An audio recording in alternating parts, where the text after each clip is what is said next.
B, I guess, firstly, just run me through how you're feeling to this moment.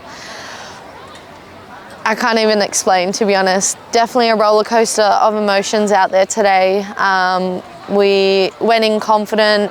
We obviously went down in that first half, had a bit of a pep talk at halftime and knew we had 45 minutes to change it around, which is exactly what we did. And it was really nice to have the game managed and pull off, or hold off really, the win at the end.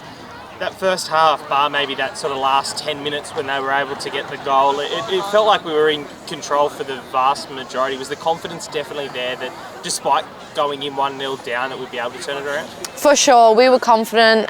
We've obviously gone 1-0 down before, and we knew we could turn it around. 45 minutes is a decent amount of time to get one goal in to equalise, let alone two.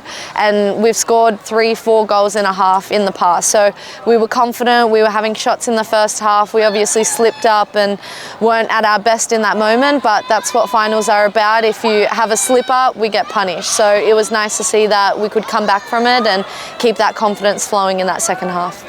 First 30 seconds after the break to get the equaliser, how good was it to, I guess, have that instant reaction? I'm sure, you know, Em's speaking about in the change rooms of having that quick reaction. How good was it to come off? Yeah, I mean, it couldn't have happened at a better time, really. We came out firing, we were hungry for more.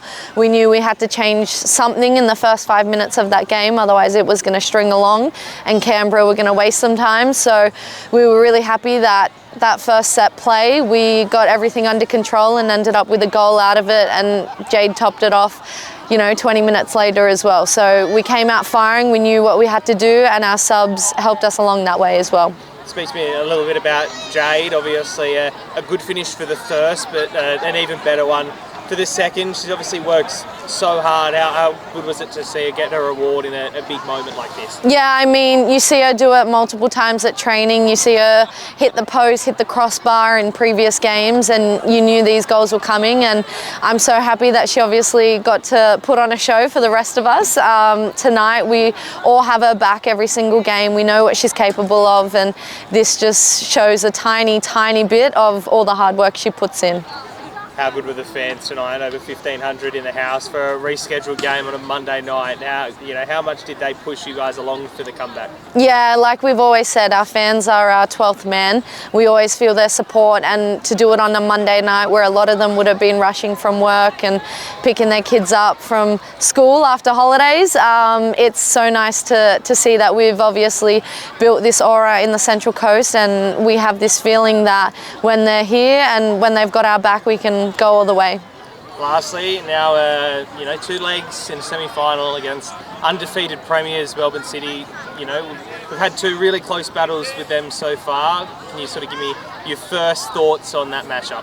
Yeah, I mean, I think City are definitely not a team to be underestimated. They've obviously topped the league for a reason, and that's because they are so clinical up top in that final third. I think our previous games with them, both here and in Melbourne, have been close. I think there's patches where they've dominated, and I also think there's patches where we've dominated. So at the end of the day, it's finals footy and anything can happen, but we're obviously backing ourselves. We've made it this far, we've come back from behind, and we're not going to take this game lightly, but we obviously know that a grand final is on the line.